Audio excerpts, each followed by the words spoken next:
undang-undang IT. Sekalipun eh, jurnalis itu dilindungi oleh undang-undang, tapi seringkali polisi itu masih tetap memberlakukan ketentuan di luar dari undang-undang pers. KUHP masih sering digunakan, terus kemudian undang-undang IT itu masih sering digunakan. Ya, Neng, Mbak. Nah, ini dalam dalam eh, dalam perkembangannya ini kita bisa melihat, Mbak, coba naik, Mbak.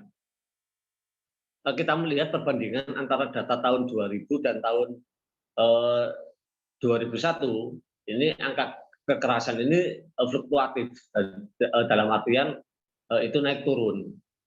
Terus, Mbak, satu lagi. Nah, itu eh, yang paling selalu menjadi tren itu paling sering itu adalah kekerasan fisik. Kekerasan fisik ini kalau yang paling baming terakhir itu kasus yang di Malang itu saat demo Omnibus Law. Jadi Omnibus Law itu total ada 15 wartawan yang menjadi korban kekerasan. Jadi ini bentuknya bervariasi, mulai dari pelarangan pengambilan gambar, terus kemudian permintaan menghapus dokumen, terus juga ada yang sampai mengalami kekerasan fisik, ini ada. Nah, tapi ironinya dari 15 wartawan itu tidak ada satupun yang berani melapor ke polisi sendiri. Bahkan ada satu korban yang sampai negosiasi untuk berdamai, istilahnya berdamai. Meskipun nggak berdamai dengan pelakunya, tapi berdamai dengan atasannya langsung. Nah, jadi ngomong soal kekerasan terhadap jurnalis, ini di kalangan jurnalis sendiri itu istilahnya masih belum clear. Kadang si korban itu tidak merasa bahwa dia itu merasa menjadi korban, tapi dia itu menganggap biasa. Nah, itu buktinya itu dari 15 korban itu yang diidentifikasi oleh Haji Malang itu tidak ada satupun yang sampai melapor ke ke, ke polisi. Nah, tapi di sisi lain itu ada juga wartawan yang mengalami korban kekerasan saat saat saat demonstrasi itu eh, sudah lapor ke polisi. Nah, tapi nggak ada satupun perkembangannya tidak terlalu signifikan. Jadi makanya kita itu seringkali dilema. Kalau mau melapor itu prosedurnya memang harus melapor. Nah, tapi di sisi lain polisi sendiri juga tidak beritikat baik untuk menuntaskan kasus ini.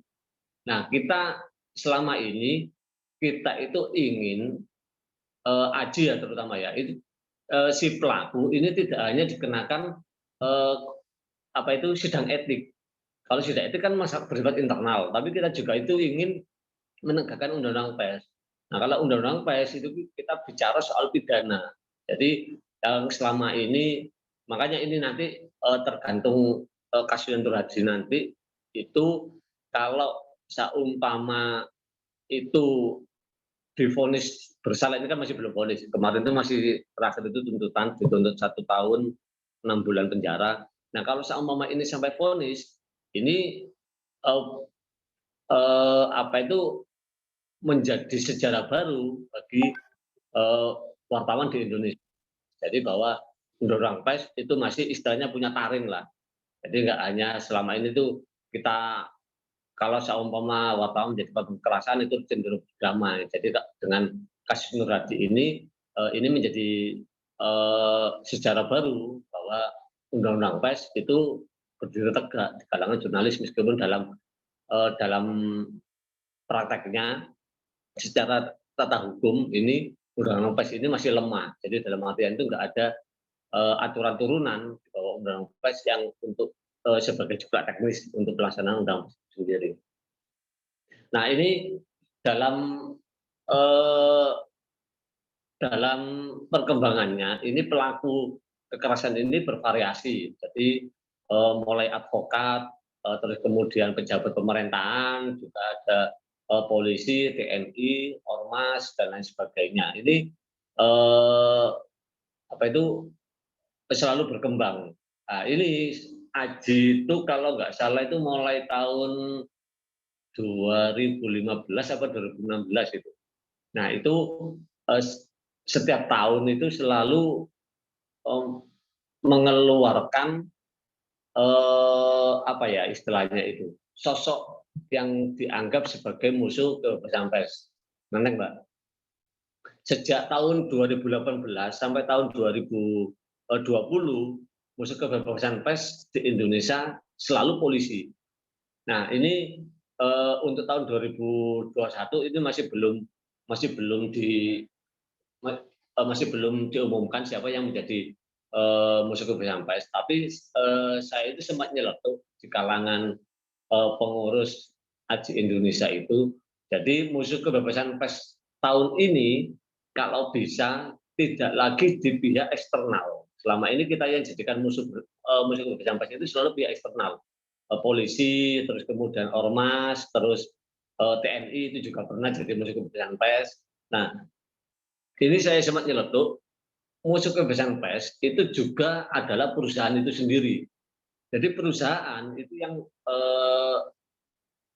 sering menghalangi pers itu berinovasi. Pers itu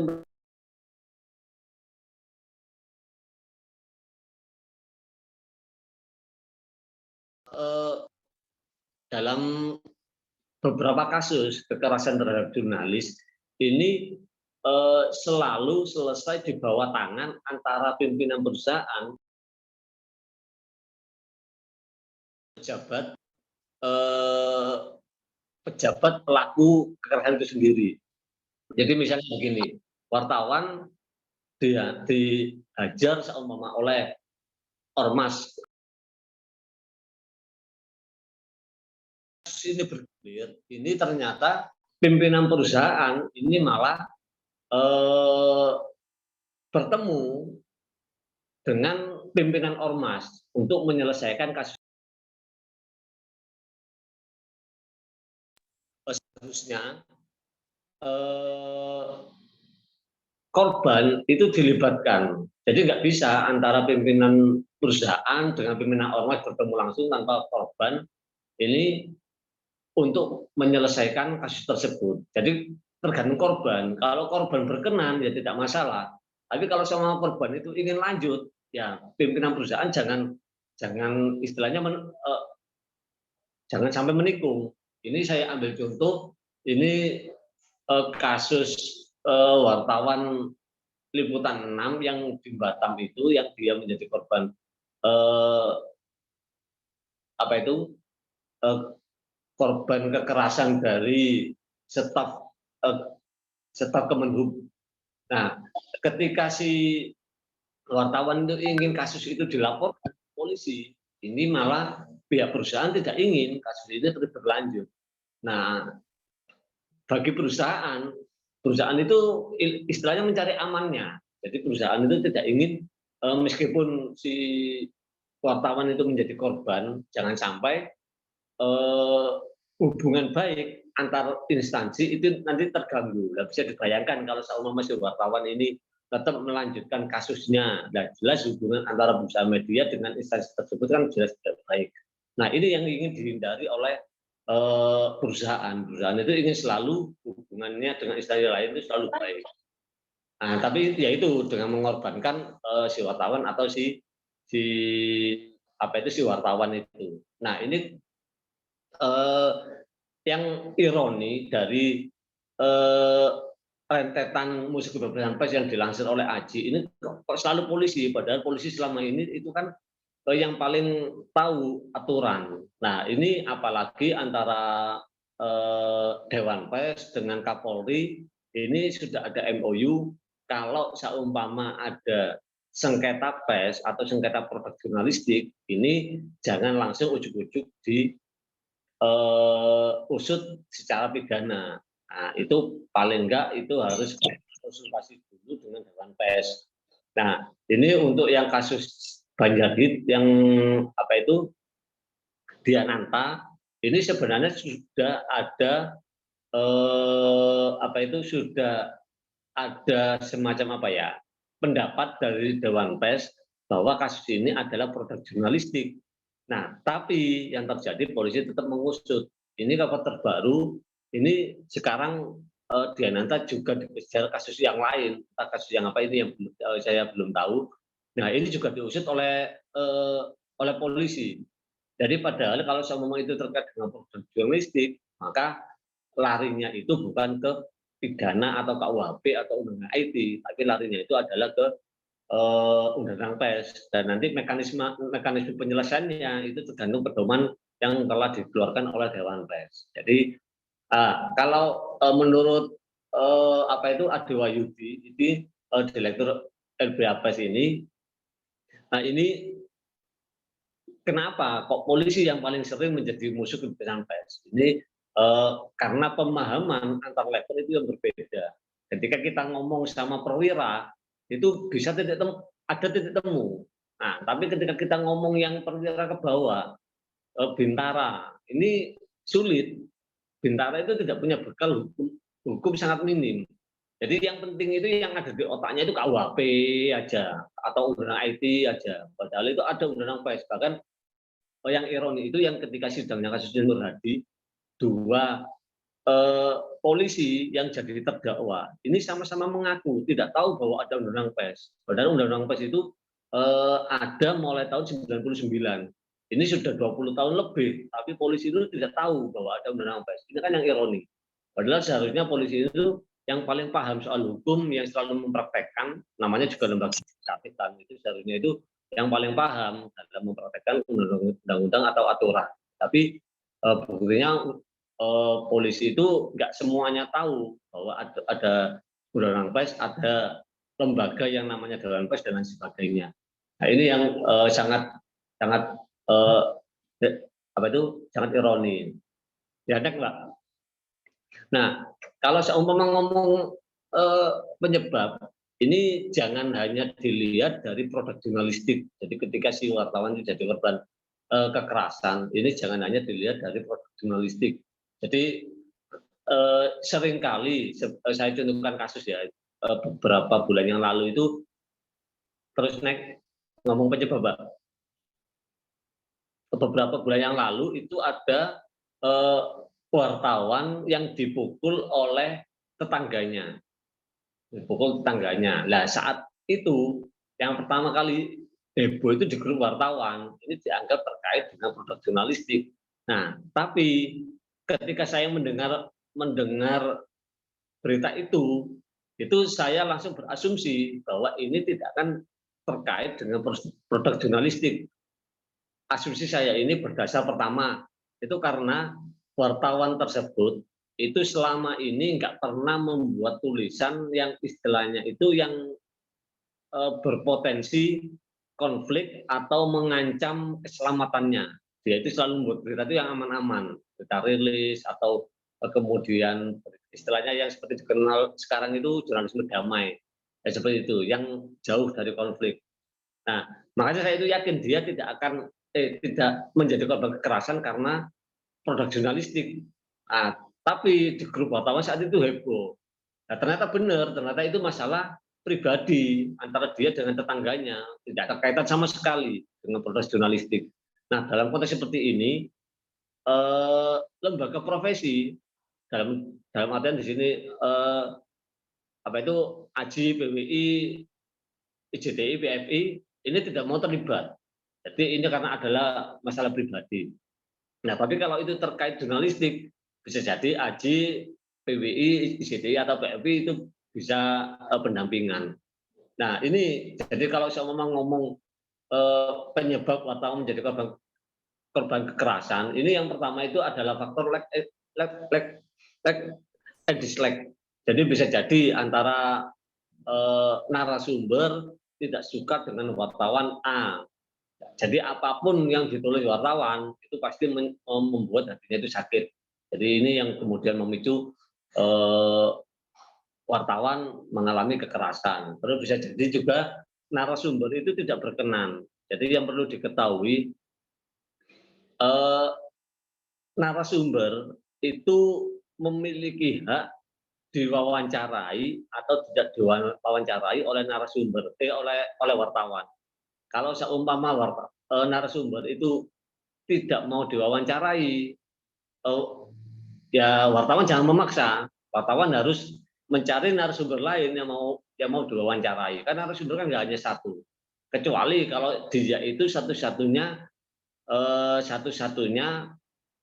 narasumber yang memang harus diwawancarai. Kalau sama dia itu memang tidak mau diwawancarai, nah kita membuat disclaimer. Disclaimer di sini dalam artian itu kita membuat satu kalimat yang menyebutkan bahwa narasumber tersebut tidak mau diwawancarai atau tidak mau komentar. Nah, jadi apa itu bisa jadi, tapi bisa jadi karena memang dia itu tidak perlu diwawancarai dan wartawan tetap menulis beritanya. Nah, kemudian ini yang jadi pemicu si narasumber melakukan kekerasan terhadap jurnalis.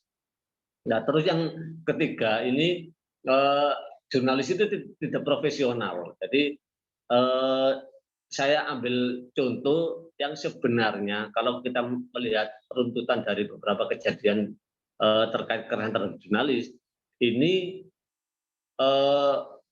wartawan itu memang ada like and dislike kepada narasumber tertentu.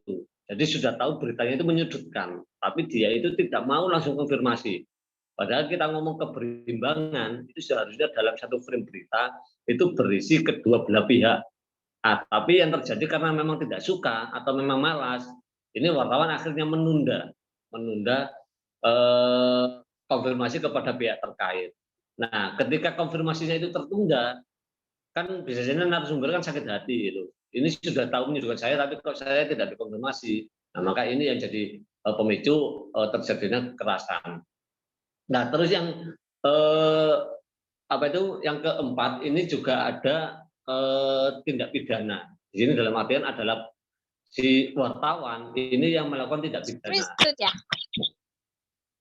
pemerasan, ancaman dan lain sebagainya. Jadi mungkin kita melihat, kita seringkali kan sudah dengar itu wartawan tentang pemeras. Ini ya memang peranannya memang seperti ini. Memang sekalipun itu melanggar kode etik, itu banyak wartawan yang melakukan kekerasan. Nah, tapi nanti dampaknya jadi wartawan itu menjadi korban kekerasan. Jadi makanya ini runtutan ini. Seperti beberapa kasus pembunuhan terhadap wartawan yang terjadi, ini diawali dengan ancaman atau pemerasan. Bandar narkoba diperas sampai 20 juta.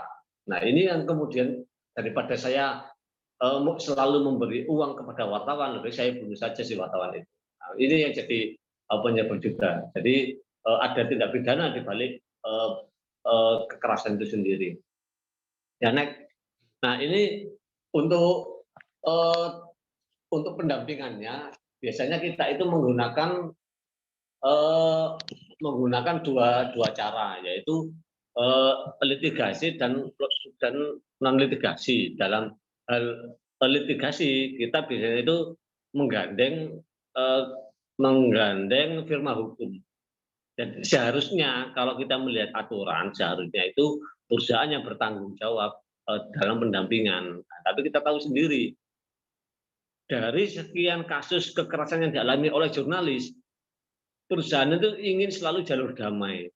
Kalau seumpama si korban ini melanjutkan ke proses hukum, ini ya perusahaan itu ya sekedarnya aja membantu pantes-pantesan gitu aja.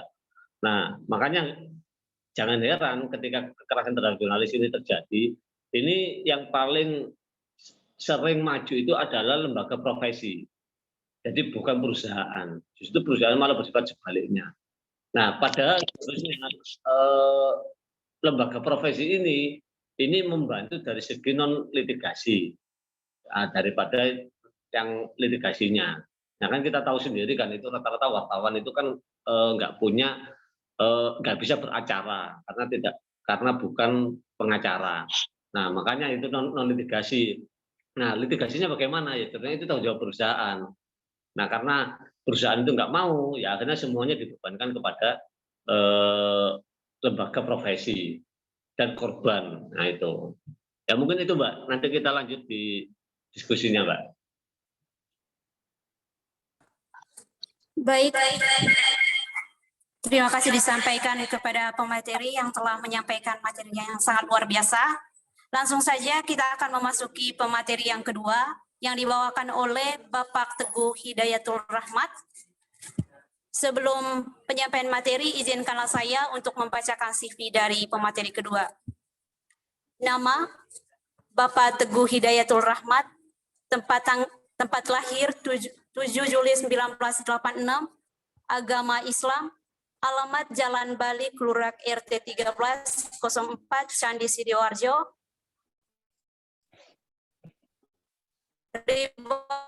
Jenjang pendidikan komunikasi Universitas Trunojoyo Madura. S2 Magister Ilmu Komunikasi di Universitas Dr. Sutomo. S2 Universitas Gadjah Mada, jurusan Kajian Budaya dan Media. S3 Institut Pertanian Bogor dengan jurusan Penyuluhan Pembangunan. Langsung saja kepada pemateri kedua, waktu dan tempat dipersilahkan. Ya, terima kasih. Ada moderator yang sudah memperkenalkan saya. Assalamualaikum warahmatullahi wabarakatuh. Shalom, selamat pagi kawan-kawan. Om Swastiastu, Namo Buddhaya. Rayu, rayu, rayu. Saya ucapkan terima kasih terlebih dahulu kepada suhu saya, Mas Fatul Qorib, Pak Latifianto. Terima kasih. Salam kenal Pak Latif. Kemudian ke tadi yang, internet saya. Ke pemateri yang pertama tadi dari Aji Malang. Salam kenal, Mas. Ya. Saya akan memaparkan beberapa pembahasan, tapi kita santai saja, nggak usah terlalu tegang gitu kan. Kita diskusi itu lebih baik gitu kan. Nah, tadi saya dimintain sama perwakilan dari Papyrus untuk bikin PPT gitu. Saya buatkan PPT terlebih dahulu, kemudian saya share screen. Oh, nggak bisa ya? Saya nggak bisa share screen nih. Bisa bentar. Oh, ya. Udah, bisa. Udah, thank you. Oke.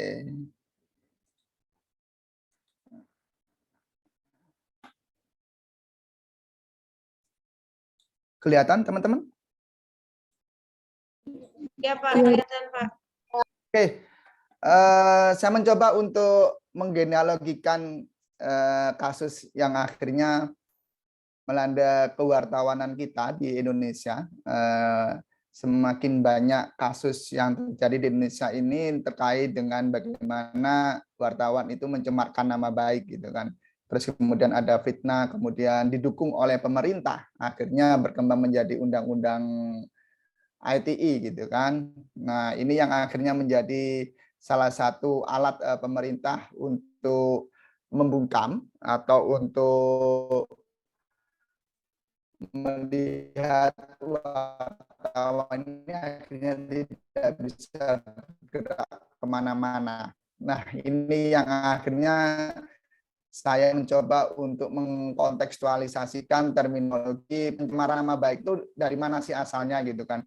Kalau saya lihat dari ilmu hukum, hukum ke Belanda, ke Amsterdam, saya mengutip dari salah satu guru besar hukum di Universitas Amsterdam, Profesor Jan de Meij, itu mengatakan bahwa tidak ada pencemaran nama baik atau pencemaran kehormatan dan fitnah dalam kebebasan pers jika pembuatan suatu karya jurnalistik didasarkan pada niat baik dan untuk kepentingan umum. Artinya bahwa di Amsterdam pun di Eropa sana itu menjunjung tinggi kewartawanan atau profesi jurnalistik, sehingga semenjak tahun 2006 itu akhirnya di Amsterdam sangat menjunjung tidak seperti di Indonesia, artinya bahwa jurnalistik di sana itu bekerja secara profesional, bekerja secara terdidik, dan akhirnya kalau tadi sudah dijelaskan oleh pemateri yang pertama, ada perusahaan pers gitu kan, serikat perusahaan pers, itu yang akhirnya harusnya membela itu betul sekali. Namun kalau di Eropa itu betul-betul sekali sesuai dengan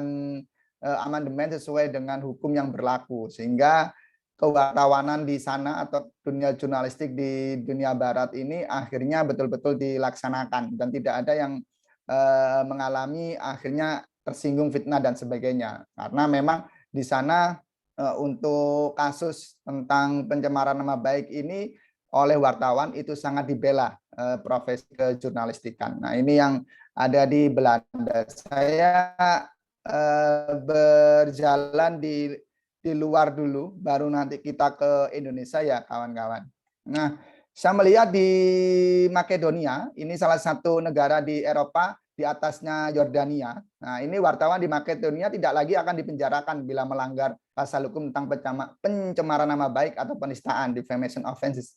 Berkat amandemen Undang-Undang Pidana yang disetujui oleh Parlemen pada 10 Mei 2006 dan berlaku mulai 23 Mei 2006. Artinya bahwa kasus yang mengatasnamakan defamation ini tidak ada lagi di sana, di negara Eropa khususnya, sehingga wartawan sangat profesional untuk mewawancarai suatu narasumber sehingga tidak ada yang namanya defamation atau pencemaran nama baik. Nah, tadi sudah dijelaskan oleh pemateri yang pertama tadi bahwa ada semacam wartawan dalam tanda kutip itu akhirnya memeras bandar narkoba gitu kan, 20 juta yang akhirnya wartawan itu dianiaya atau wartawan tersebut akhirnya ditindak pidana oleh bos narkoba. Namun kalau di Eropa bahwa tindakan seperti itu untuk pencemaran nama baik itu akhirnya wartawan itu sendiri akhirnya paham sekali kalau hal tersebut tidak boleh dan harus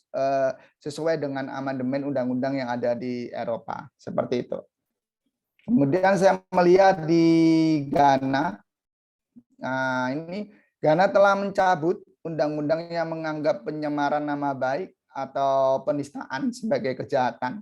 Ghana sudah tidak lagi melakukan kriminalisasi terhadap tuduhan pencemaran nama baik, sehingga profesi di sana, profesi kewartawanan atau profesi jurnalis yang ada di Ghana pun mengikuti beberapa amandemen yang ada di Eropa. Ini menjadi catatan penting, ini menjadi sejarah yang baik bagi perkembangan media massa di Ghana. Informasi, komunikasi, kemudian media massa ini akhirnya cover both side yang tidak ada kasus pencemaran nama baik di situ. Tapi akhirnya pemerintah juga membuat sebuah peraturan yang juga bahwa wartawan pun tidak seharusnya semena-mena juga. Nah, ini sangat toleransi di sana antara pemerintah, kemudian serikat perusahaan media dan wartawan itu akhirnya menjadi satu untuk menjunjung tinggi yang namanya independen, yang namanya akhirnya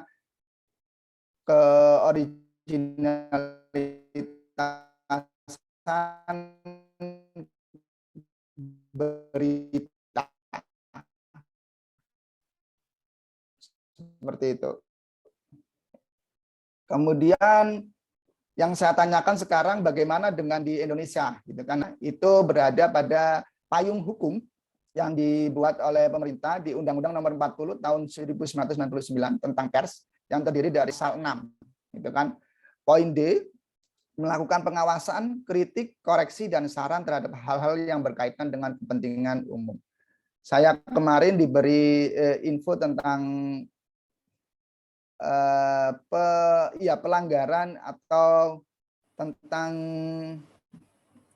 wartawan yang sedang dalam tanda kutip mengalami ketidakadilan oleh pemerintah yang ada di Makassar. Siapa tadi yang ketua Pak Virus? Siapa namanya? Wartawan yang ada di Makassar, teman-teman? Di Sulawesi itu. Ada yang bisa jawab?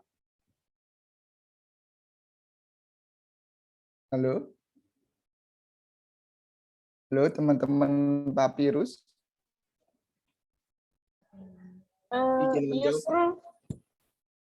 Ya. Siapa? Ya, kedengaran. Siapa tuh? Oh, itu Asrul bukan? Ya, Asrul. Oke, Asrul, sewaktu saya melihat di IG-nya dikasih link gitu kan, kemudian saya melihat hampir sama persis, yaitu pencemaran nama baik juga. Nah, saya pernah mengalami juga kawan saya waktu di Madura, di Radar Madura itu meliput satu kejadian yang akhirnya dirasa salah satu BUMN. Jadi dia meliput aktivitas pekerja di BUMN di Madura, tepatnya di Bangkalan. Ternyata pegawai-pegawai di sana akhirnya sebelum jam istirahat pun itu bermain tenis meja, gitu kan. Kemudian di syuting, kemudian direkam, ditulis juga sama kawan saya. Ternyata sewaktu mau diberitakan, si kawan saya ini akhirnya mengalami kekerasan. Dan tidak berhenti di hari itu juga, besok-besok harinya gitu, nggak cuma kekerasan tetapi juga intimidasi. Kemudian banyak sekali faktor yang akhirnya dialami oleh kawan saya yang bekerja sebagai wartawan di Radar Madura waktu itu. Sehingga kawan saya meminta bantuan ke Aji Surabaya. Kemudian sama Aji Surabaya dilindungi, kemudian si kawan saya ini akhirnya disembunyikan dari beberapa orang oknum yang akhirnya mencari-cari kawan saya tersebut. Nah, sekarang kemudian hasil keputusan sidangnya itu sangat tidak adil menurut saya. Kenapa? Karena orang yang dituntut tidak bekerja sesuai dengan tupoksinya atau PNS tersebut dibebaskan, gitu kan. Padahal mereka sudah digaji oleh uang rakyat, tetapi ternyata kenyataannya dia tidak bekerja sebagaimana mestinya. Ini yang menjadi salah satu polemik bahwa wartawan masih dalam ranah belum bebas menurut saya, gitu kan. Karena memang kenyataannya bahwa wartawan betul-betul memberitakan secara realita itu, namun mengalami kekerasan. Ini yang menjadi problem saat ini. Mungkin akan datang pun juga seperti itu, dan semakin dikuatkan juga tadi sewaktu teman-teman bilang ada undang-undang informasi dan transaksi elektronik yang akhirnya itu sebagai payung hukum bahwa kebebasan kita di media sosial itu akhirnya dikekang juga. Ini menjadi problem yang akhirnya harus kita kritisi juga, yang harus kita koreksi juga, seperti itu. Saya lanjut ke slide berikutnya. Nah, ini PWI dan AJI. Nah, ini organisasi kewartawanan yang menaungi aspirasi jurnalis di Indonesia. Pertanyaannya, siapakah yang lebih melindungi aspirasi wartawan yang mengalami kekerasan? PWI kah atau AJI kah? Nah, kalau menurut teman-teman Papirus nih, antara PWI dan AJI yang mana nih yang akhirnya lebih melindungi aspirasi wartawan atau jurnalis? Siapa yang bisa menjawab? Nanti nggak bakalan dikasih nilai 50 atau 40 nih sama Pak Fathul Qorib. Enggak nih. Kita diskusi bebas nih. Santai saja. Saya ingin tahu argumentasi teman-teman dari Universitas Tribhuwana Tunggal Dewi, terutama di LPM Papirus. PWI dan AJI ini salah satu organisasi kewartawanan. Kalau misalkan ada kekerasan oleh wartawan, kemudian siapakah yang lebih melindungi aspirasi mereka? PWI kah atau AJI kah? Siapa nih yang mau berkomentar? Ini biasanya mahasiswanya Pak Fathul Qorib ini suka dialamin. Akhirnya suka dibawa ke gunung, suka dibawa ke sungai, itu lebih humble sebetulnya. Lebih sense of belonging-nya lebih tinggi ini. Siapa yang mau berkomentar? Silakan, teman-teman. PWI kah atau AJI kah, teman-teman? AJI, Pak. Wih, siapa tadi itu? Siapa ya? Siapa yang bilang tadi? Saya, Pak, Teresia. Oke, Teresia. Kenapa nih AJI ini? Kalau dilihat dari namanya sih, Pak ya, itu kan Aliansi Jurnalis Independen. Nah, di mana seluruh jurnalis baik itu dari LPM atau jurnalis-jurnalis yang di media konvensional itu itu ada semacam ya naungan Pak begitu. Jadi kita semua punya kekuatan atau ikatan yang nantinya atau kedepannya itu bisa bersama-sama begitu Pak. Mungkin itu sih dari saya Pak. Wah, mantap, mantap, mantap, Teresia. Good. Yang lainnya? Yang lainnya? PWI, AJI, kemudian ada Dewan Pers nih. Gitu kan. Nah, ini siapa nih yang mau komen? Oke, silakan. Siapa nih yang mau komen? Nah. Aji Pak. Alex. Silakan Alex. Aji, kenapa Aji? Alasannya karena kita di LPM kebanyakan itu Pak, kalau ngomong perlindungan itu biasanya sering ngutip-ngutip sering nyebut-nyebut Aji. Oke. Terima kasih Alex. Mantap Alex. Jangan karena ada Mas Zainuddin ya di sini. Karena Mas Zainuddin dari Aji aja deh.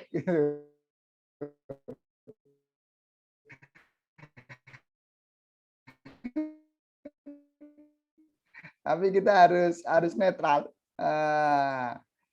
Artinya bahwa PWI dan AJI kalau misalnya litigasi dan sebagainya, kemudian naungan perlindungan memang betul sekali pemberitaan banyak sekali ke AJI itu kan, yang akhirnya melindungi hak-hak daripada wartawan di Indonesia. Pertanyaannya sekarang PWI sama Dewan Pers ada di mana nih bentuk dari kerjanya mereka gitu. Jadi sewaktu saya jadi mahasiswa dulu, saya membuat sebuah demonstrasi mosi tidak percaya terhadap PWI dan saya ke Jakarta, kemudian kami Ikatan Mahasiswa Ilmu Komunikasi akhirnya bilang bahwa mosi tidak percaya ke Dewan Pers, ke PWI juga. Itu luar biasa sekali dan jangan mengikuti jejak saya karena lebih baik sekarang mengikuti jejaknya Pak Fathul Qorib saja yang menjadi mahasiswa teladan gitu kan. Itu yang luar biasa. Jadi memang betul AJI itu akhirnya yang membuat sebuah perlindungan. Jadi saya masih ingat kawan saya akhirnya betul-betul dilindungi oleh AJI Surabaya waktu itu. Dan alhamdulillah meskipun udah ada tindakan kekerasan oleh salah satu BUMN di Bangkalan, dan sekarang sudah mulai pindah akhirnya bukan di Radar Madura lagi, tapi di Kompas sekarang. Dan beliau sekarang sudah menjadi wartawan senior menurut saya karena mulai melihat bagaimana aspek keadilan di masyarakat seperti itu. Nah, ini yang tadi disebutkan oleh Mas Zainuddin, yaitu Serikat Penerbit Surat Kabar yang seharusnya melindungi, betul sekali harus melindungi wartawan, gitu kan. Sewaktu wartawan yang dinaunginya itu ada tindakan kekerasan baik perdata maupun pidana. Ini salah satu jenisnya itu Jawa Post Group, MNC Group, dan Bakri Group. Ini teman-teman sudah pada pintar-pintar di Papirus sehingga saya tidak bakal menyebutkan medianya mana saja, pasti teman-teman paham. Dan SPS ini yang akhirnya bisa membungkam aspirasi wartawan di Indonesia, gitu kan.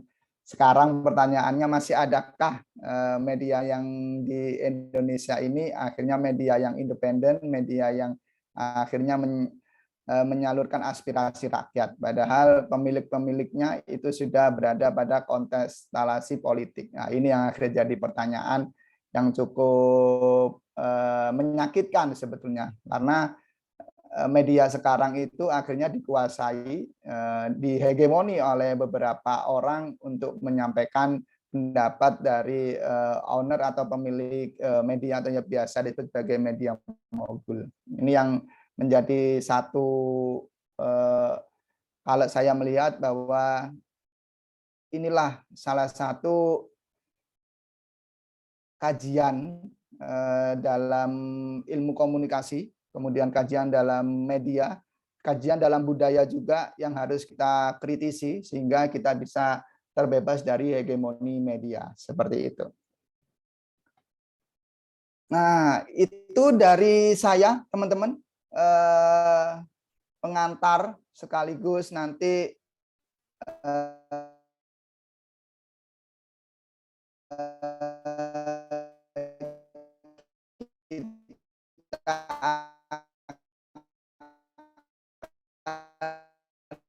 berdiskusi panjang lebar karena memang sewaktu pesan itu tidak ada kena angin melempem itu. Nah, saya nggak suka ada feedback dari kawan-kawan. Banyak-banyak hormatlah, banyak-banyak hormat, banyak-banyak menimba ilmu kepada Pak Fathul Qorib, suhu saya tuh. Terima kasih. Wassalamualaikum warahmatullahi wabarakatuh dan selamat sore teman-teman. Baik, terima kasih diucapkan kepada pemateri kedua yang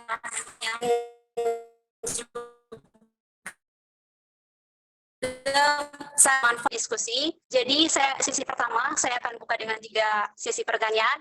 Bagi yang ingin bertanya atau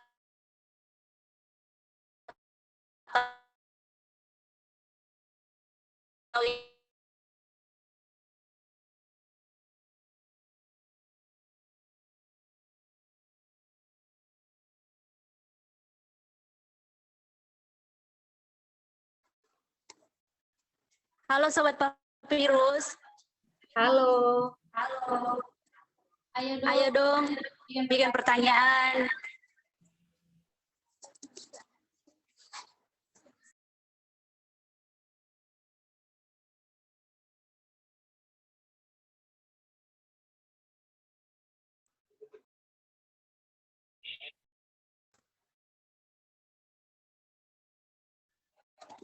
Baik, di sini sudah ada pertanyaan. Sobat Alex, pertanyaannya, apa tidak kelihatan kita sebagai wartawan itu mereaksi dengan isu-isu yang berkelihatan dengan diri jurnalis? Kita terlalu fokus pada diri jurnalis kan bisa saja kita kehilangan isu yang mau diangkat oleh si jurnalisnya. Harusnya porsi antara tanggapan kita terhadap korban dan isu yang mau diangkat oleh si korban seimbang. Biar ketika jurnalisnya selamat, isu yang hendak diangkat pun tetap hangat untuk dibicarakan. Bukannya malah tenggelam karena kita terlalu peduli dengan jurnalisnya. Barangkali saya salah, minta pendapatnya Pak. Terima kasih.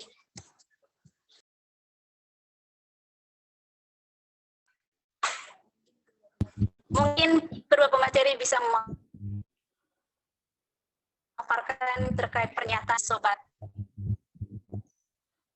Mbak, kalau bisa Mas Alex suruh ngomong aja Mbak, kan waktunya masih panjang ini. Mungkin lebih mudah dipahami daripada chat gitu Mbak. Alex, mungkin baik, saya persilakan waktunya kepada Sobat Alex. Oke, terima kasih moderator.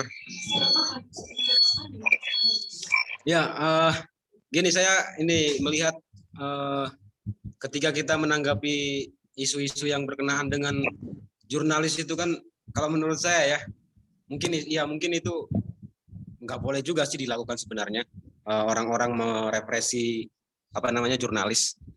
Tapi ketika kita sebagai orang-orang yang berkecimpung di dunia itu, ketika kita mereaksi kejadian-kejadian atau isu-isu yang berkenaan dengan wartawan itu, menurut saya itu kok lebay.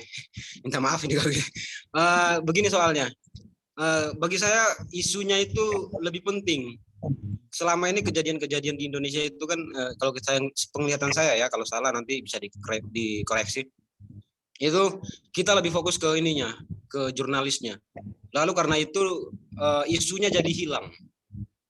Nah, kalau itu menurut saya sini harusnya kan isu antara si jurnalisnya, ketika jurnalis ini kena masalah, itu harusnya antara si jurnalisnya kita advokat, lalu isunya juga kita tetap berikan porsi biar tidak hilang. Ketika jurnalisnya selamat, isunya pun tidak hilang, tidak tenggelam.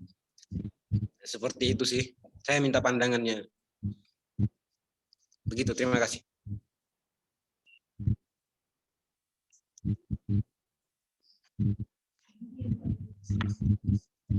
Baik, saya persilakan kepada pemateri pertama dulu untuk menjawab pernyataan Alex.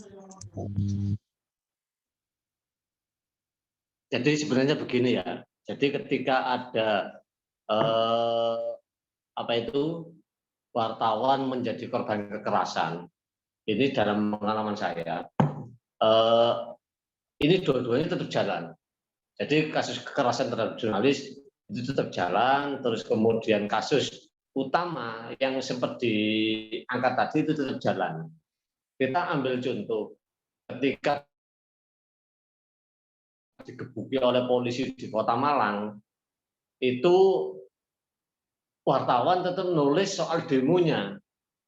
Di sisi lain, ketika Aji merilis ada 15 orang jadi 15 wartawan jadi korban kekerasan polisi, ini juga nulis. Jadi dua-duanya tetap nulis.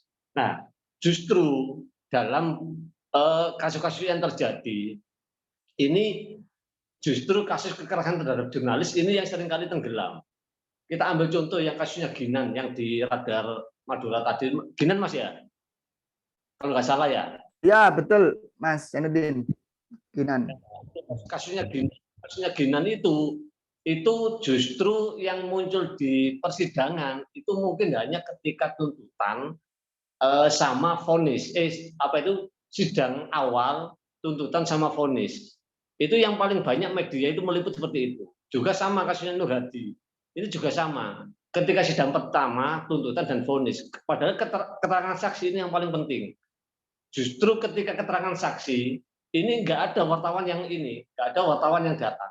Bahkan ketika dikirim rilis pun nggak mau ditulis. Nah, jadi menurut pendapat saya, wartawan ini kan seperti Superman. Superman dalam artian itu jumlah terbatas, tapi kita dituntut bekerja lebih banyak. Bayangkan, untuk wilayah Malang Raya yang meliputi Kota Malang, Kabupaten Malang sama Kota Batu, ini hanya ada 1-2 wartawan. Seumpama di Suria itu ada 7 wartawan. Ini masih untung kalau media lokal. Tapi kalau seumpama ini media nasional, ini kadang hanya 1. Nah, karena bekerja seperti Superman itu makanya kita itu lebih mengambil yang efektif dan efisien. Jadi kalau seumpama itu yang benar-benar penting, kita sesuai dengan ini aja, kita sesuai dengan news value. Jadi kalau seumpama itu menarik, ini baru didatangi. Kalau seumpama itu penting, baru datangi. Jadi nggak semua isu diambil. Jadi makanya nggak heran ketika meskipun wartawan itu menjadi kekerasan, itu tetap yang didatangi adalah sidang pertama, tuntutan dan vonis.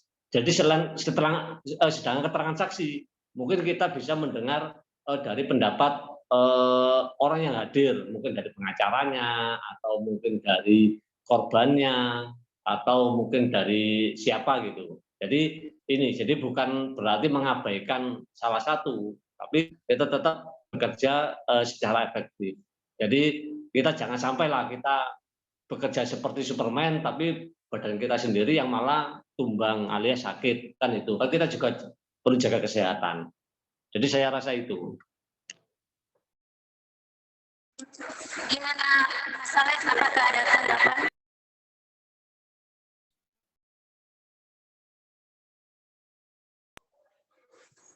Minta tanggapan dari materi kedua.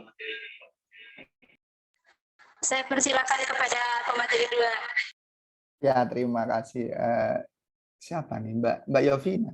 Oke, terima kasih Mbak Yovina. Nah, ini luar biasa nih, Mas Alex, pertanyaannya. Nah, saya sepakat sebetulnya terhadap tanggapan atau argumen dari Mas Alex. Kenapa? Karena memang saya kembali ke case-nya tadi Mas Ginan. Mas Ginan itu memberitakan tentang bagaimana akhirnya PNS itu tidak bekerja sebagaimana mestinya. Gitu. Sewaktu Mas Ginan kena kasus kekerasan, maka yang naik itu kasus kekerasannya, bukan kasus profesionalitas PNS dalam bekerja pemerintahan gitu. Nah, ini mungkinnya dimaksud Mas Alex ya. Ada dua isu yang artinya jurnalis yang kena kekerasan dan isu yang diliput oleh jurnalis. Betul seperti itu, Mas Alex? Betul. Betul. Nah, ini memang kebanyakan memang sewaktu teman-teman wartawan yang akhirnya kena kekerasan, si berita yang satu sisi ini yang akhirnya mulai turun. Kenapa? Karena memang yang lebih dapat ditanya dan lebih disorot yang akhirnya kena tindakan kekerasan wartawan. Tapi memang betul kata Mas Zainuddin tadi, satu berita ini tetap diberitakan juga oleh pihak media. Namun memang banyak sekali pihak media itu yang akhirnya memberitakan daripada si kekerasan wartawan. Kenapa? Karena oplahnya tinggi sekali nih, gitu kan. Jadi pembaca itu karena budaya Indonesia adalah budaya yang menyukai sekali dengan budaya kekerasan. Jadi kalau ada tindakan kekerasan itu dalam kacamata media itu ratingnya pasti tinggi. Salah satu contohnya misalkan 212. Wah, luar biasa tuh media. Pasti akan menyoroti bagaimana akhirnya kekerasan atau bagaimana akhirnya demo 212. Semua media mengekspos di situ. Pertanyaannya sekarang, bagaimana media akhirnya meliput bentuk eksploitasi yang ada di Irian Jaya, misalkan di Papua, emas dan sebagainya, itu udah hilang nih. Nah ini yang akhirnya diskurs yang seperti itu yang akhirnya membuat hegemoni dari pemerintahan Indonesia yang saat ini akhirnya bisa menutup suara-suara yang akhirnya bisa memberdayakan orang-orang yang teraniaya dalam tanda kutip. Seperti itu Mas Alex. Nah, Mas Alex ini adalah calon jurnalis sebetulnya, sehingga kalau nanti Mas Alex jadi jurnalis itu melihat bahwa tidak hanya dari sisi wah ini sudah kena nih, sudah kena kekerasan nih, tapi isunya nih kok nggak ada yang liput nih. Nah itu adalah sisi kritis daripada Mas Alex sebagai wartawan, dan ini harus ditingkatkan Mas Alex. Ini poin penting sebetulnya, potensi yang luar biasa yang ada di Mas Alex ini yang harus ditumbuhkan lagi. Maka oleh karena itu Mas Alex nanti kalau misalkan jadi jurnalis harus tahu overboard saya juga ya. Artinya bahwa kalau misalkan ada berita yang beberapa berita yang akhirnya dinaikkan, tapi ada beberapa berita yang akhirnya sengaja diturunkan. Nah ini yang harus teman-teman generasi muda seperti Mas Alex ini yang itu. Salah satu contohnya isu-isu tentang alam, konservasi hutan dan sebagainya itu sekarang lagi galak-galaknya mulai diturunkan, kemudian teknologi ini mulai dinaikkan oleh pemerintah. Kenapa? Karena teknologi dengan alam itu dualisme. Artinya satu ideologi yang bertolak belakang. Pasti teknologi itu akan bisa menurunkan kualitas dari alam itu sendiri atau dekonstruksi dari alam itu sendiri. Nah, ini yang harus kawan-kawan generasi muda yang akan menjadi jurnalis saat ini yang harus dilihat lebih teliti lagi. Begitu saran saya Mas Alex, tetap semangat Mas Alex untuk mengkritisi bagaimana media membuat berita, bagaimana media memframing dari realitas sosial. Terima kasih Mas Alex, terima kasih Mas Yovina. Mbak Yovina. Oke. Baik, terima kasih kepada kedua pemateri yang telah memberikan pernyataan terkait pertanyaan dari Sobat Alex. Nah, di sini Pak ada juga pertanyaan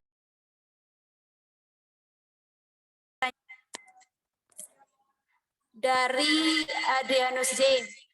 Saya mau bertanya tentang jurnalis yang kerap kali mengalami tindakan kekerasan dari oknum yang tidak bertanggung jawab. Apakah sudah ada ukuran baku yang menjadi rujukan seseorang dapat melaksanakan pekerjaan wartawan? Mungkin dari kedua pemateri bisa menjawab pertanyaan dari Saudara Adrianus James. Maksudnya tadi gimana itu, Pak?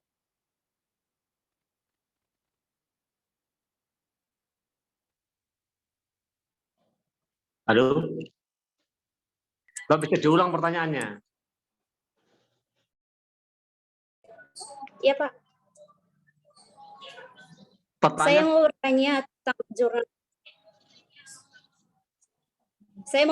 tentang tentang jurnalis yang kerap kali mengalami tindakan kekerasan dari oknum-oknum yang tidak bertanggung jawab. Apakah sudah ada ukuran baku yang menjadi rujukan seseorang dapat melaksanakan pekerjaan wartawan?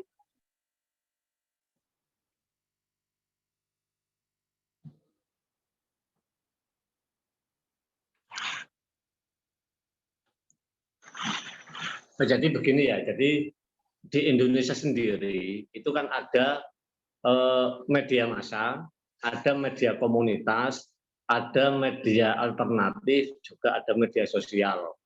Nah, ketika seseorang bekerja di media massa, kategori apapun, itu masuk kategori wartawan. Dan ini yang dilindungi oleh Undang-Undang Pers. Nah, bagaimana kriteria dari media massa? Ini Dewan Pers sudah ada ketentuan, itu seperti dalam bentuk PT atau yayasan. Ini juga untuk kepentingan publik, bukan kepentingan komunitas. Kan kita kan juga tahu kan banyak media-media komunitas. Jadi yang dilindungi oleh Undang-Undang Pers ini bukan wartawan yang bekerja di media komunitas, bukan yang bekerja di media alternatif, dan termasuk media mahasiswa. Jadi makanya nggak heran itu mahasiswa ketika dijerat pidana ini larinya itu ke Undang-Undang IT, Undang-Undang Penyemaran KUHP terkait dengan penyemaran nama baik dan lain sebagainya. Nah, ini sekalipun itu dijerat dengan Undang-Undang IT, lembaga profesi termasuk AJI ini juga nggak bisa berbuat banyak karena memang aturannya seperti itu. Mungkin kita itu hanya bisa mendorong kepada aparat penegak hukum agar jangan terlalu mengumbar Undang-Undang IT. Apalagi kita tahu kan yang namanya mahasiswa itu adalah media pembelajaran. Jadi itu, jadi bagaimana kategori wartawan itu melakukan kerja jurnalistik, ya acuannya pada pedoman Dewan Pers itu sendiri. Jadi untuk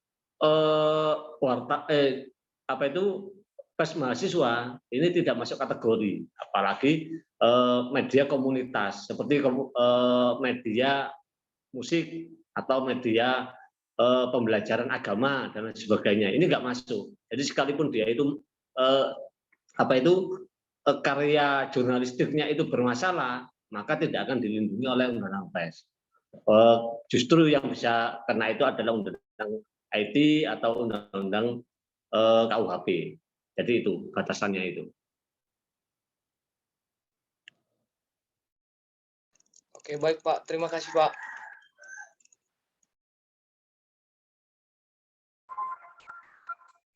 Mungkin ada tambahan juga dari pemateri kedua terkait pertanyaan dari saudara Adrianus James. Ya, terima kasih Mbak Yovina dan terima juga Sobat Adril ya untuk pertanyaannya. Kalau saya lebih prefer ke kode etik jurnalistik gitu kan.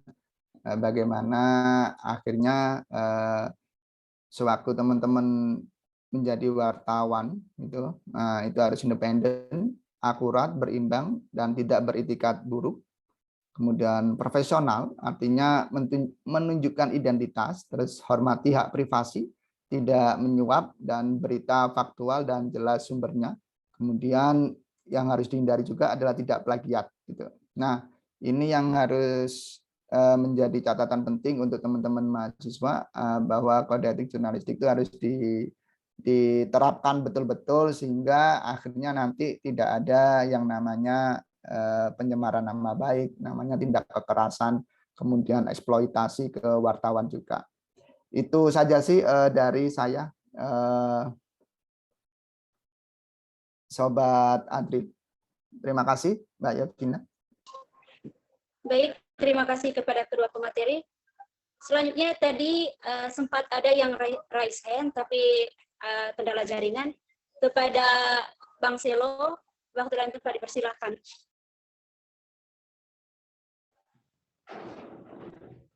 Halo, selamat sore kepada kedua pemateri yang telah memberikan materi yang sangat luar biasa pada sore hari ini. Di sini saya langsung bertanya, Pak. Halo, kedengaran suaranya? Kedengaran, Bang Selo. Oh ya, di sini saya langsung bertanya.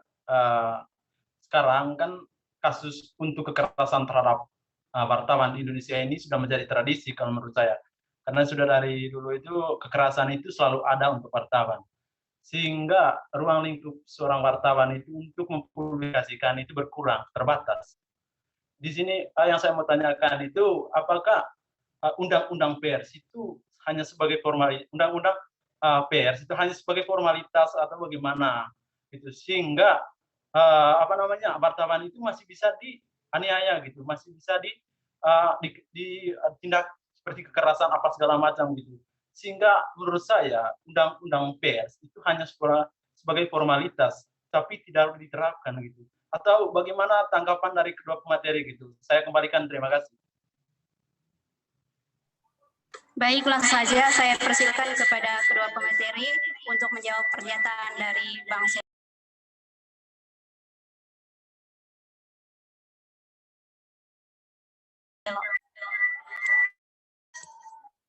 Mungkin saya persilakan mulai dari pemateri kedua lebih dahulu. Ya, terima kasih atas waktunya, Mbak Yovina. Oke, Bang Selo, jadi undang-undang pers itu akhirnya semacam hanya produk etalase gitu ya, kalau saya lihat. Betul ya? Nah, Ya.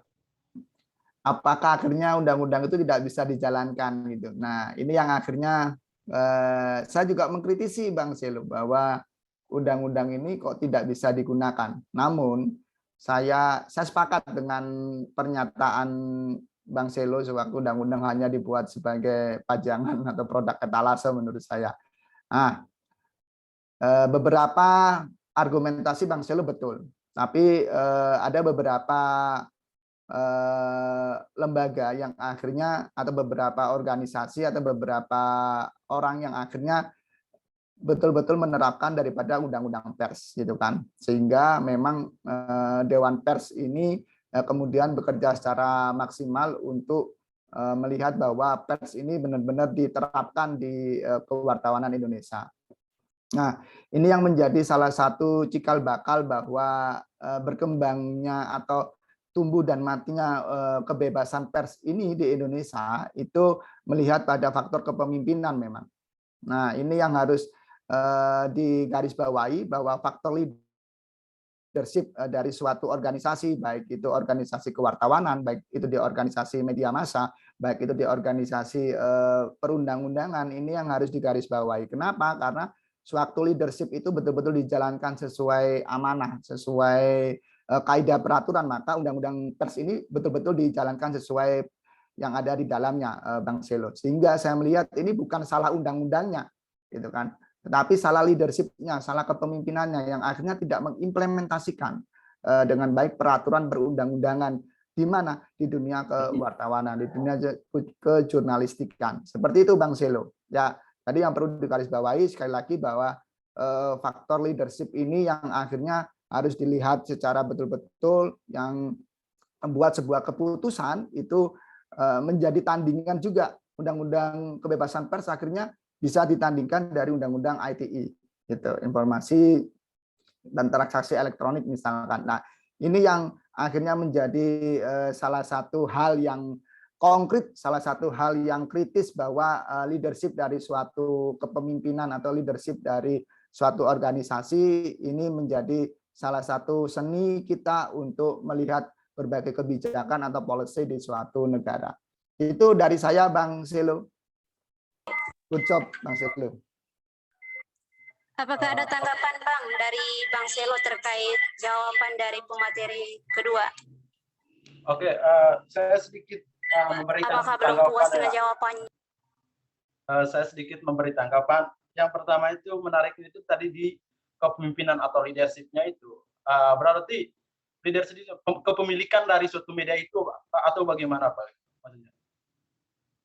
Oke, leadership itu kan akhirnya bukan hanya di kepemilikan atau media mogul dari serikat perusahaan pers, enggak, tapi akhirnya dari bawah ke bawah, Bang Selo, kita harus mengkritisi gitu kan, mulai dari akhirnya owner, pemilik, kemudian tim red, ini kan semua punya kekuasaan sendiri. Nah, ini ada relasi kuasanya juga gitu kan. Kalau kita hubungkan maka kita akan masuk ke ekonomi politik media ini. Jadi leadership yang saya berikan, yang saya contohkan itu bukan hanya kepada media mogulnya, tapi di bawah-bawahnya nih. Nah, pimpinan redaksinya seperti apa, kemudian redakturnya seperti apa, gitu kan, ada banyak sekali.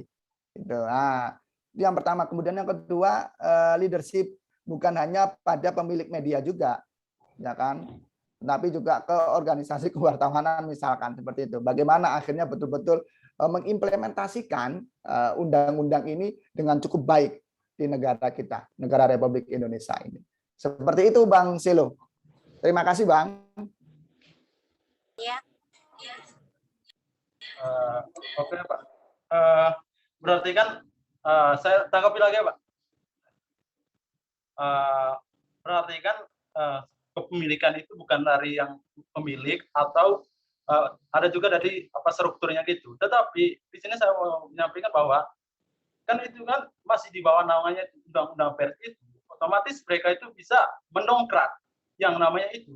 Tapi apakah mereka itu berarti yang menjadi kontrol adalah dari media itu sendiri, sehingga fungsi dari pers, fungsi dari undang-undang pers itu yaitu yang poin pasal ketiga itu menyampaikan informasi itu terbatas karena hal itu, sehingga kalau menurut saya jika seandainya berpatokan pada itu, maka fungsi dan peran sebagai seorang pers, sebagai jurnalis tidak berfungsi secara optimal, tidak berfungsi secara jelas karena dipegang oleh suatu instansi ataupun suatu politik kepentingan tertentu gitu dalam suatu itu, sehingga kekerasan itu terus berlanjut jika seandainya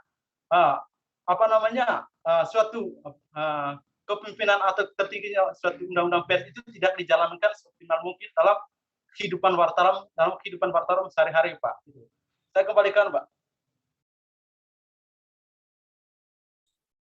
Ya, betul sekali Bang Selo. Kalau misalkan memang kepemilikan itu akhirnya menjadi suatu budaya yang tidak mengutamakan daripada kualitas Undang-Undang Pers nomor 40 tadi. Tapi kalau saya lihat bahwa leadership itu akan berubah sewaktu perpindahan kepemimpinan Bang Selo. Itu saya yakin sekali. Kenapa? Karena eranya Soeharto pun akhirnya berbeda dengan eranya SBY. SBY pun berbeda dengan eranya Megawati. Megawati pun berbeda dengan eranya Jokowi. Jokowi pun berbeda dengan eranya Habibie dan sebagainya. Ini yang menjadi hal. Saya masih ingat bahwa dulu di eranya Soeharto pers itu menjadi salah satu hal yang sangat dipegang betul oleh pemerintah. Tapi sewaktu Orde Baru luar biasa sekali kebebasan pers. Nah, semoga nanti Bang Selo mungkin mau jadi presiden yang akhirnya menjunjung tinggi undang-undang pers ini tadi. Itu ya Bang. Baik, terima kasih kepada pemateri, kepada Bang Selo juga yang telah memberikan pertanyaannya. Yang tentunya saya rasa sangat seru sekali ya. Selanjutnya sudah selesai. Sekarang saya buka diskusi sesi 2. Leadership itu bakal akan setiap kali di eranya bakal akan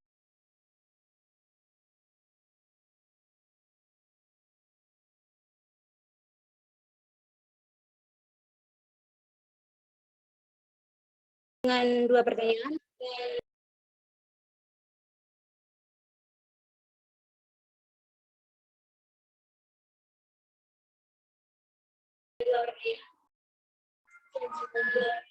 Baik, mohon maaf ada sedikit kendala jaringan. Sesi 1 diskusi telah selesai. Sekarang saya buka sesi 2 diskusi dengan 2 pertanyaan. Nah, di sini ada Kak Tesin yang ingin bertanya. Kepada Kak Tesin.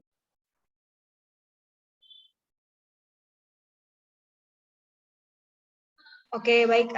Terima kasih untuk kesempatan yang sudah diberikan kepada saya. Izin bertanya, Pak. Jadi seperti yang kita lihat, memang dari dulu sampai sekarang, para jurnalis itu tidak terlepas dari yang namanya kekerasan, entah dari oknum-oknum yang tidak bertanggung jawab atau dari manapun yang itu membuat para jurnalis itu tertekan. Nah, dari saya sendiri, pertanyaannya, kira-kira kita sebagai pers, khususnya mahasiswa saat ini, menyikapi tindakan kekerasan terhadap jurnalis itu kira-kira seperti apa? Mungkin dari Bapak Muhammad, pemateri 1 selaku Ketua Aliansi Jurnalis Independen Malang, itu mungkin bisa berikan sedikit kira-kira apa yang bisa dilakukan dari jurnalis untuk menyikapi tindakan kekerasan, sebagaimana kita bisa melindungi sesama jurnalis. Mungkin seperti itu, Pak.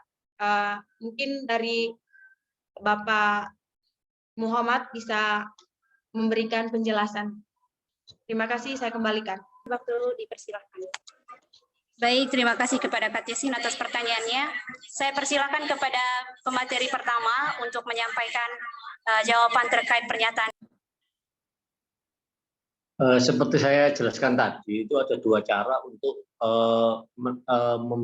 mengadvokasi wartawan yang jadi korban kekerasan. Itu pertama litigasi dan non litigasi. Nah, litigasi ini seharusnya tanggung jawab dari perusahaan. Nah, tapi dalam prakteknya itu banyak wartawan itu yang jalan sendiri ketika menjadi korban kekerasan. Seperti kasusnya Ginan itu, setahu saya Ginan itu hanya bersama Aji Surabaya ketika melakukan proses litigasi. Terus kemudian non litigasi itu pun ya berjalan sendiri. Bahkan saya sendiri pun itu pernah pernah memiliki pengalaman itu saya diperiksa oleh penyidik, saya itu berjalan sendiri tanpa ada kuasa hukum, tanpa ada teman dan lain sebagainya. Bahkan perwakilan dari perusahaan pun tidak ada pendampingan. Jadi ini seharusnya itu porsi dari perusahaan itu yang paling besar dalam pendampingan. Nah, tapi dalam prakteknya sendiri kita teringat ketika fotografer Riau Pos kalau nggak salah itu yang jadi korban kekerasan dari anggota TNI yang ketika pesawat jatuh itu ternyata pimpinan perusahaannya itu malah berdamai dengan pimpinan TNI. Nah itu si korbannya itu malah diabaikan dan diajak ketika proses damai. Jadi seharusnya porsi terbesar itu adalah pada perusahaan. Nah karena tidak dijalankan oleh perusahaan, makanya rata-rata ini lembaga profesi ini yang mengambil alih. Ada AJI, ada BWI, ada juga SJTI, ada BFI. Ini yang rata-rata mengambil alih peran dari perusahaan. Kan daripada korbannya itu berjalan sendiri kan kasihan. Makanya itu biasanya ada pendampingan. Bahkan korban yang tidak bergabung di organisasi profesi ini pun ini juga kadang-kala mendapatkan pendampingan dari sesama wartawan. Jadi, nek boso kasarnya itu wartawan itu memperkuat diri sendiri, entah itu melalui organisasi ataupun tidak.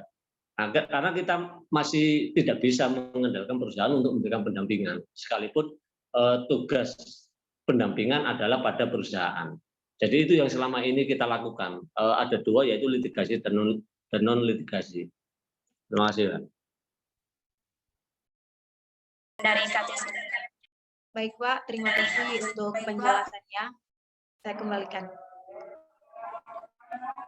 Baik, selanjutnya ada juga pertanyaan dari Kak Rinda. Izin bertanya, wartawan yang sudah jelas identitasnya saja bisa mendapat kekerasan di luar. Lalu bagaimana dengan wartawan kampus yang lingkupnya masih sekitar kampus saja? Apakah kemungkinan mendapat kekerasan juga, dan apakah ada media yang melindungi seperti jurnalis media? Saya persilakan kepada pemateri kedua lebih dahulu untuk menjawab pernyataan dari Karinda.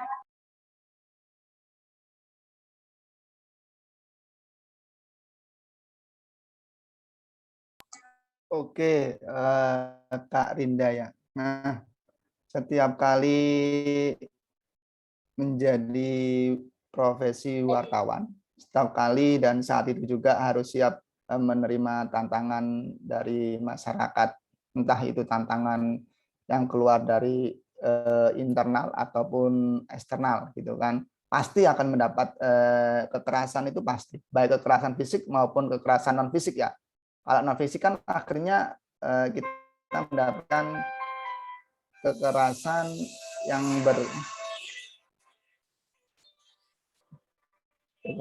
berasal dari omongan, kekerasan psikis lah, itu adalah kekerasan non fisik. Nah, kalau boleh tahu, Kak Rinda nih kalau di Papirus jadi apa nih posisinya? Pimret, Pak. Wah, apalagi Pimret nih, ini yang akhirnya ujung tombaknya. Nah, pasti akan mendapat kekerasan, perlindungannya dari siapa gitu kan. Dulu ada LPM juga nih di kampus saya gitu kan, dan kampusnya Pak Fatul Khorib gitu kan. Jadi Pimretnya yang kena sewaktu wartawan itu. Berlindung ke siapa?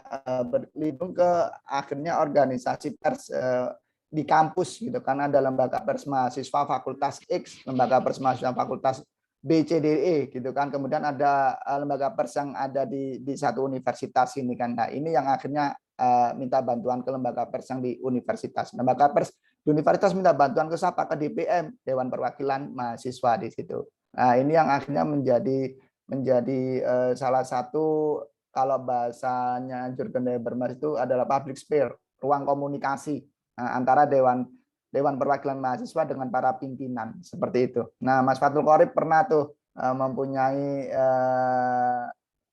pengalaman tentang bagaimana akhirnya organisasi pers itu dalam tanda kutip dibredel itu pernah. Jadi LPM akan minta bantuan ke siapa? Kalau LPM fakultas minta bantuan ke LPM Univ. LPM Univ akan minta bantuan ke DPM, gitu, Dewan Perwakilan Mahasiswa. Mungkin istilahnya atau terminologi di Tribuana mungkin beda juga ya. Tapi saya yakin ada yang akhirnya organisasi internal kampus itu yang menaungi aspirasi-aspirasi mahasiswa. Seperti itu. Terima kasih atas pertanyaannya, Kak Rinda.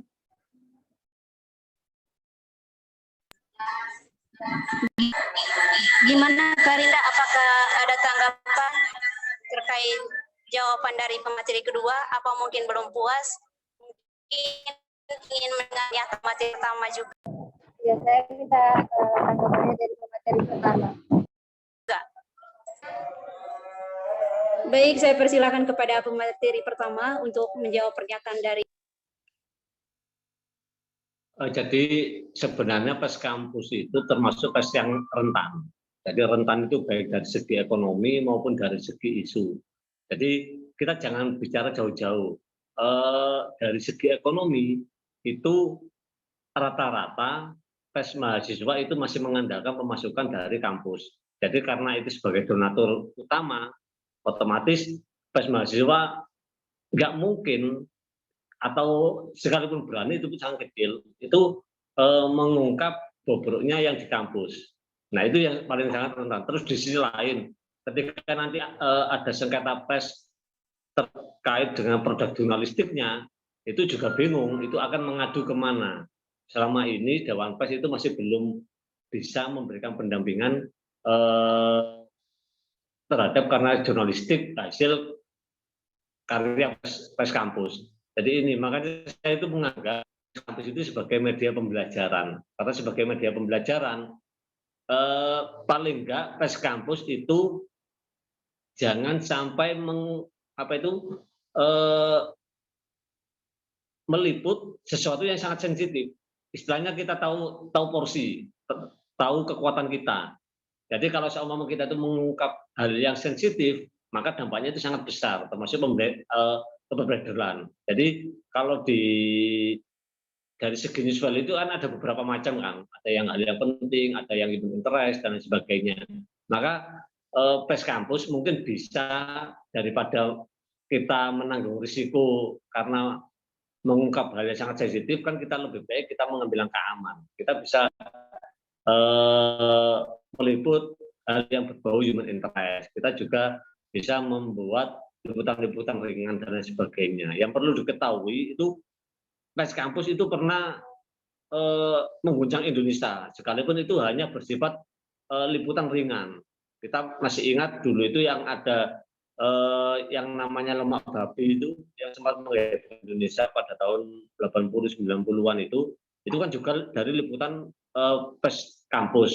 Jadi meskipun itu hanya mengungkap penelitian dari dosen, tapi buktinya kan bisa sampai mengguncang Indonesia. Nah, mungkin kita tunggu saja generasi pers kampus selanjutnya, siapa tahu nanti ada juga mungkin dari Pak Perus mungkin yang bisa akan membuat satu liputan atau mengungkap penelitian dari dosen siapa gitu yang bisa mengungkap hal itu. Daripada kita mengungkap korupsi di kampus terus kemudian besoknya Pak Perus nggak terbit, kan konyol. Karena kita nggak punya kekuatan. Jadi kita membuat liputan ringan saja. Kita tahu posisi, kita tahu kekuatan kita masih ingat dulu yang kasusnya Umi itu karena membuat soal gender ya kalau nggak salah, apa itu LGBT kalau nggak salah itu yang kemudian zamannya sangat panjang. Nah itu yang mungkin jadi pertimbangan daripada kita mati konyol kan kita lebih baik bertahan. Mungkin itu Mbak. Karinda. Baik, terima kasih kepada kedua pemateri yang telah memberikan pernyataan. Tiba saatnya kita di penghujung diskusi, adapun kesimpulan yang saya simpulkan dari diskusi hari ini, yaitu apapun permasalahan yang dihadapi oleh seorang pers atau seorang jurnalis, tetap independen terhadap permasalahan ataupun situasi yang dihadapi oleh seorang pers atau jurnalisme. Saya mengucapkan terima kasih kepada kedua pemateri kita yang tentunya yang sangat luar biasa, Bapak Muhammad Zainuddin dan Bapak Teguh Hidayatul yang telah hadir dalam diskusi ini, yang telah menyampaikan materinya yang sangat luar biasa dan sangat bermanfaat. Saya mengucapkan terima kasih juga kepada partisipan yang telah antusias dalam kegiatan diskusi dari awal sampai selesai. Saya, Yovina Selin, pamit undur diri dari hadapan. Mohon maaf bila ada kesalahan penyampaian kata dari saya. Wassalamualaikum, salam, dan selamat sore. Selamat sore. Saya izin live ya, teman-teman. Sabar sedikit, Pak. Mohon bersabar sedikit. Oke, baik teman-teman, itu tadi pemaparan yang sangat luar biasa dari kedua pemateri kita sore hari ini dan juga moderator kita. Apa yang sudah disampaikan sangat luar biasa sekali dan tentunya sangat bermanfaat untuk para jurnalis kita saat ini. Sebelum kita mengakhiri atau saya mengakhiri kegiatan kita pada sore hari ini, mungkin terlebih dahulu saya meminta dari kedua pemateri atau salah satunya untuk menyampaikan closing statement-nya.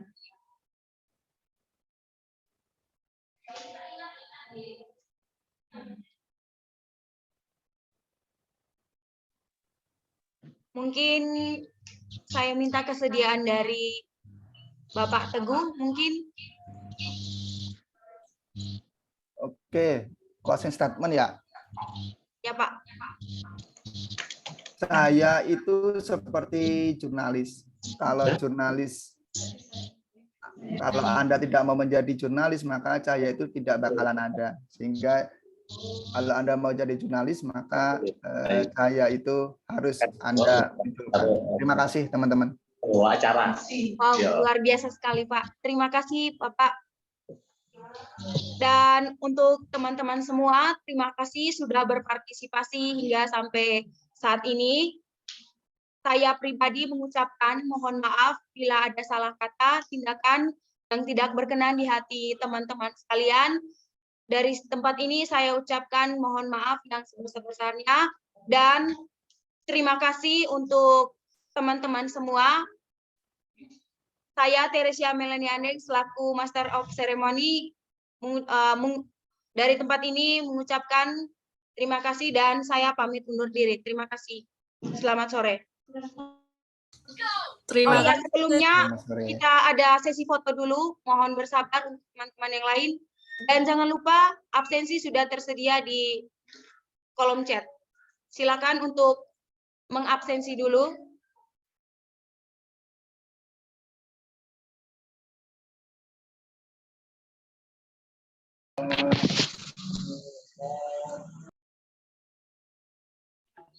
Domingos Satyo Gampar. Aku live ya. Ya. Terima kasih, Pak. Terima kasih, Pak. Terima kasih, Pak. Salam dari Bija, Pak.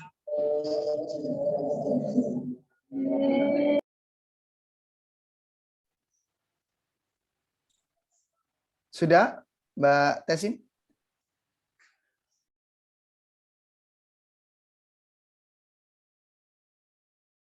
Saya tunggu teman-teman. 3, 2, 1.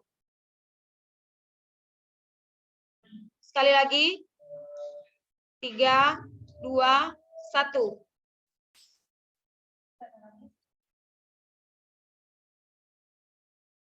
Oke, teman-teman, jangan lupa untuk absensi. Sudah? Teman-teman bisa keluar dari Zoom sekarang. Terima kasih Pak Teguh. Terima kasih, Pak. Terima kasih semuanya. Sukses ya buat Pak Pirus. Terima kasih, Pak. Salam dari Binjai, Pak. Salam dari Aceh gitu ya. Bukan Binjai lagi. Dari Binjai, Pak. Terima kasih Dari Aceh. Bapak. Ya, sama-sama teman-teman. Izin live ya. Tutup, Ya Pak. Pak.